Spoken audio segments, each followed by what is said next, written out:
Oi, pessoal, tudo bom? Hoje a gente vai falar a respeito da anestesia de Klein modificada, tá? Que é a anestesia tumescente. A anestesia que a gente chama de Klein, né, a original, ela é 1000 ml de soro fisiológico estéril, 25 ml de lidocaína, 1 ml de adrenalina e 10 ml de bicarbonato, tá? A gente chama essa daqui de Klein modificada porque a gente vai reduzir a quantidade de soro para 100 ml e vai baixar um pouquinho só a lidocaína para 20 ml. Com isso, a gente vai ter uma anestesia ainda tumescente, mas muito mais concentrada, tá? Então, essa anestesia aqui, ela não pode ser utilizada para fazer uma lipo, por exemplo, porque ela vai ter uma concentração bem maior de lidocaína, mas ela é perfeita para a gente fazer pequenos procedimentos, tá?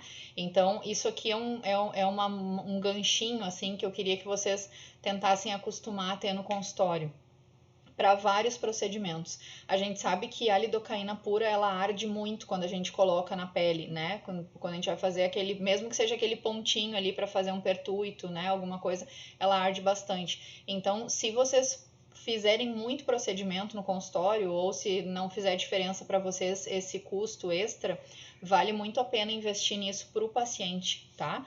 Então, aí a gente está falando só de pertuito, mas falando de cirurgia já, aí é fundamental, tá? Aí a tumescência já entra numa necessidade, não é nem assim um primor, um presente para o paciente, é mais uma necessidade mesmo. Por exemplo, para fazer uma blefaroplastia tem que ter tumescência, a gente não pode fazer uma blefaro com lidocaína pura. Se não tiver outra alternativa, até pode, mas tecnicamente vai ficar muito mais difícil, tá? A gente tem um risco muito maior de pegar músculo, de lesionar algum tecido, se a gente não fizer uma boa tumescência, tá? Então vamos fazer, a gente vai por partes, eu vou tentando mostrar para vocês a importância da gente ter esse conhecimento e da gente trazer isso para o dia a dia do consultório, tá? Então a composição da anestesia, da anestesia de Klein modificada, tá? Que ela vai ficar um pouco mais concentrada, vai ser 100 ml de soro fisiológico, estéreo, óbvio, né? Tudo estéreo. 100 ml de soro fisiológico, 20 ml de lidocaína 2%, sem vasoconstritor, porque a gente já vai colocar a adrenalina, tá? Adrenalina estéreo 1 ml a 1% e bicarbonato a 8,4% também estéreo, claro, 10 ml, tá? Então, bicarbonato 10 ml, lidocaína 20 ml, adrenalina 1 ml, soro físio estéreo 100 ml. Vou fazer um procedimento que o risco de sangrar é muito baixo e o que mais me interessa é a tumescência. Eu não tenho ampola de adrenalina, mas eu tenho lidocaína com vasoconstritor no consultório. Posso trocar? Pode, tá? Fica bem legal também, não tem problema. Então, o material aqui pra gente ter ideia, né? Essa aqui da parte de trás é o álcool, não esqueçam, tá? Aqui a gente é uma parte do nosso curso de blefaroplastia superior que vai estar disponível na plataforma, vai ser um presente para vocês, tá? Aqui então o nosso soro fisiológico de 100 ml, o bicarbonato, tá? A 8,4, 10 ml, a adrenalina 1 ml, tá? E a lidocaína sem vasoconstritor 20 ml. Então aqui de novo, só para ficar bem pertinho, tá? 20 ml de lidocaína, adrenalina 1 ml, bicarbonato 8,4, 10 ml.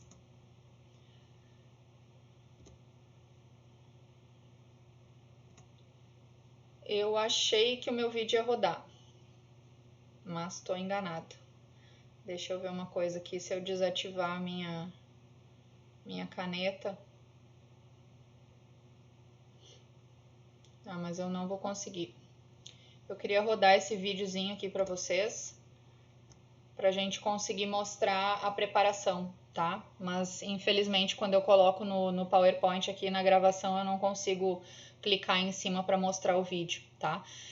Mas aqui é só mostrando. Eu só queria mostrar para vocês que vocês têm que ter o cuidado de não deixar a agulha tocar nas bordas, tá? Lembrem da questão de asepsia, né? A gente vai estar fazendo procedimentos cirúrgicos, procedimentos invasivos. É bem importante a gente cuidar do risco de contaminação, tá? Então a gente vai pegar uma seringa, pode aspirar com essa agulha já, se a seringa já vem agulhada, pode aspirar com a agulha pretinha mesmo, que é a 22, tá? Ou se vocês preferirem, podem pegar uma agulha rosa para aspirar, agulha 18,5. Então faz a aspiração, cuidando para não tocar nas bordas do frasco, né? E aí injeta no soro de 100. Terminou de injetar tudo ali e não esquece de tirar um pouquinho do ar, porque se a gente não faz essa troca, a gente vai acabar injetando ali 31 ml, né? 20 de lidocaína, 10 de bicarbonato e 1 de adrenalina. Então a gente faz uma injeção de medicação ali sem tirar o ar, vai ficar bem estufadinho. Aí a gente injeta e tira o ar, injeta e tira o ar, tá? Aí depois sacode para misturar bem e a nossa anestesia já vai estar pronta, tá? Então, as possibilidades de uso aqui são umas ideias, né, para vocês. Eu não sei o tipo de procedimento que vocês fazem no consultório, vocês conseguem utilizar ela para uma gama gigante de possibilidades, tá? Então, aqui são algumas sugestões das coisas que eu faço e onde eu utilizo, tá? Então, a gente usa ela para fazer blefaro superior e inferior, para fazer o lip lift, né, o lifting de lábio superior, para fazer mini lifting, tá? O lifting de sobrancelha, cirurgia de castanhares, né, completa ou só na parte lateral, né? Passagem dos fios, aqueles fios de tração mais grosseiros que a gente tem que fazer pertuito de entrada e saída, a gente utiliza ela também. Nos fios a gente pode usar a lidocaína pura, tá? Com ou sem vasoconstritor. Geralmente eu uso com vasoconstritor para tudo, tá? A gente pode, mas só lembrando para vocês que ela arde mais e que aí se a gente tiver a possibilidade de oferecer esse conforto para o paciente, porque essa anestesia não dói, tá? O paciente só vai sentir a furadinha da agulha, ele não vai sentir dor da anestesia, não vai ter aquela ardência da lidocaína, tá? Para zonas de preenchimento, então, vocês vão ver que tem vários vídeos que a gente utiliza ela antes do Elancê, antes de fazer bioestímulo, antes de fazer um monte de coisa a gente pode utilizar, tá? Para fazer a subcisão de cicatrizes e celulites, a gente vai ter uma aula disso também, mostrando, vocês vão ver que eu vou utilizar o Klein modificado. Para anestesiar a zona de implante corporal, por exemplo, vai fazer... implante aqui que eu tô falando é implante líquido, tá? É ácido hialurônico, Elancê, Radiesil, o que a gente for utilizar, tá?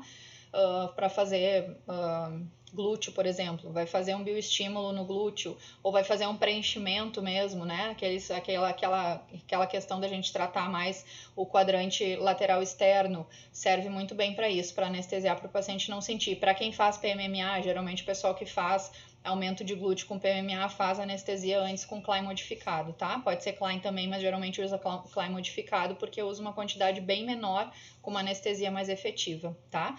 E a gente pode utilizar para fazer a lipo de papada também. Lipo de pequenas áreas, vai lá, vai lipar só o jaw, vai lipar a papada, fica muito bom, tá? Não usa de jeito nenhum para fazer grandes áreas, tá? Não é para usar essa composição para fazer áreas grandes, vai fazer um culote, vai fazer uma pochetinha, o abdômen inferior, vai fazer um braço, não usa Klein modificado, a gente modifica totalmente, a gente pode até não fazer para 1000 ml, tá? Mas a gente vai fazer no mínimo para 500 ml de soro. A gente não vai concentrar ela desse jeito para corpo, porque no corpo a gente gasta fácil 200, 300 ml, 400 ml de anestésico, 500 ml se for fazer uma área maior gasta muito fácil, tá? E aí a gente tem que lembrar da toxicidade da lidocaína, tá? A gente já entra em área de risco, aí já é outro esquema, tá? Então aqui as considerações finais, é uma aula curta, tá? Eu só queria mostrar para vocês essa possibilidade e dizer que ela é extremamente importante, tá? Que vai ajudar muito vocês em todos os procedimentos que vocês fizerem no consultório. Então algumas dicas aqui, alguns macetes, né?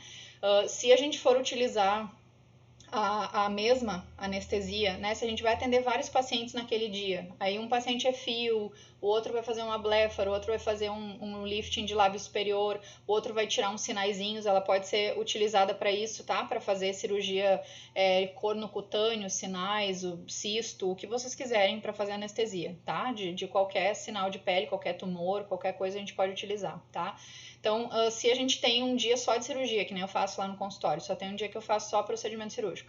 Nesse dia, se vocês sabem que vocês vão ter vários pacientes, vocês podem manter a anestesia estéril, tá? Porque ali a gente vai ter um total de 131 ml ali dentro. Isso é muita coisa. Para fazer uma blefaro superior, por exemplo, a gente utiliza 3, 4 ml por olho. Então, a gente vai gastar aí 6, 7 ml só dessa mistura, tá? Então, daria pra gente fazer assim, pega 10 ml, que é o que eu faço, tá? Pega 10 ml, 20 ml dessa misturinha em várias seringas de 3 ou em várias seringas de 5 ml, deixa separado e separa a mistura.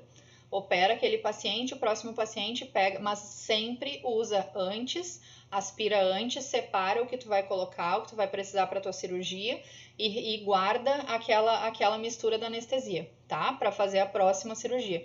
cuidem com contaminação, tá? Se depois que pegou, já utilizou aquela seringa, mesmo que, mas eu não botei essa seringa no paciente, mas foi a mesma agulha ou é a mesma seringa e eu troquei a agulha, isso não existe, tá?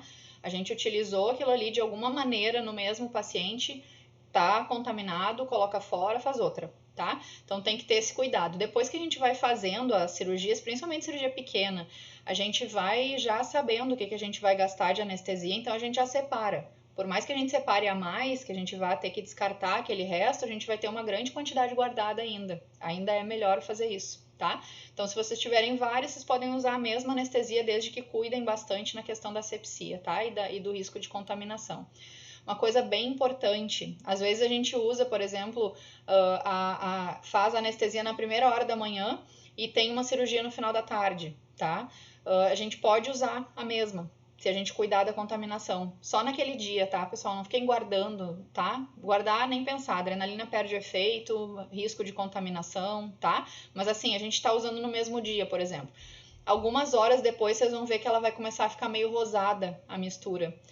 Quando ela tá meio rosada, a vasoconstrição já não tá funcionando legal, tá? Porque a adrenalina já não tá mais funcionando bem. Então, nesse momento, se vocês precisam da vasoconstrição dessa medicação, tá na hora de descartar e fazer de novo, tá? E usem no máximo no dia que vocês prepararem, nunca guardem pro dia seguinte, nem para, tá? Mais tempo, nem pensar, tá? Cuidar para manter sempre o processo estéril, isso aqui é extremamente importante, tá? Ela pode ser injetada ou com cânula ou com agulha, tanto faz a via. Se a gente vai fazer anestesia para fazer uma lipo, por exemplo, a gente não vai fazer vários pertuitos de agulha no paciente, a gente vai fazer um pertuitozinho e por ali a gente vai entrar com a cânula anestesiando toda a área tratada por um pertuito só, no máximo fazendo outros 2 na lateral, tá? Sem precisar fazer um monte de coisa. Quando a gente vai fazer blefaro, aí a gente vai fazer um pontinho com a agulha aqui, mais um aqui, outro aqui, no máximo 3 a gente consegue anestesiar a pálpebra toda, tá? Então pode ser anestesiada, pode ser utilizada tanto com cânula quanto agulha, dependendo do que a gente for fazer, tá? E a gente pode deixar uma agulha no frasco, né? A gente pode deixar, se a gente for, isso, por favor, se a gente for pegar aquela anestesia e for usar só para aquele paciente. Aí vocês podem deixar uma agulhinha rosa, ou uma agulha 25, né? Que fica ali, 22, desculpa, aquela pretinha, que fica na seringa já agulhada. Deixa ali no frasco e aí vai só virando o frasco e aspirando, virando o frasco e aspirando, tá? Para facilitar o uso de vocês. Então é isso, eu espero que vocês tenham gostado. Se vocês tiverem alguma dúvida, podem perguntar embaixo, tá? Mas eu acho que essa aula é simples e para quem também já faz alguma coisa, também talvez não seja nenhuma novidade, mas para quem está começando ajuda bastante, tá? Quando eu comecei, que eu aprendi a fazer anestesia tumescente, mudou muito, assim, a dor do meu paciente, o meu dia a dia no consultório e principalmente a questão da técnica, tá? Faz toda a diferença se a gente precisa separar plano. Se a gente precisa fazer uma cirurgia que a gente vai ter que descolar plano, que a gente tem que entrar no subcutâneo e descolar a pele, sabe? Faz toda a diferença a gente usar uma boa tumescência ali, não vai sangrar, tá? Ela vai fazer uma ótima vasoconstrição, ela não vai deixar sangrar a tua cirurgia, mesmo que tu pegue um vasinho maior, se sangrar um pouquinho besteira, tá? A gente vai conseguir ter uma facilidade muito maior de técnica, tá? Para realizar o procedimento se a gente fizer uma boa tumescência. Isso aí vocês vão pegando com o tempo, tá? Mas é muito melhor a gente fazer uma cirurgia, a gente dar uma exageradinha, assim, ver que ficou bem descolado, tá? Ver que a gente tá conseguindo palpar bem aquela zona ali, que ela tá bem engurgitada, bem gordinha. Vai ser muito melhor fazer isso do que poupar a anestesia, tá? E a tumescente vem muito bem nisso, porque se a gente fosse utilizar a lidocaína pura para fazer tudo isso, a gente ia ultrapassar os limites de toxicidade, certo? Obrigada, pessoal.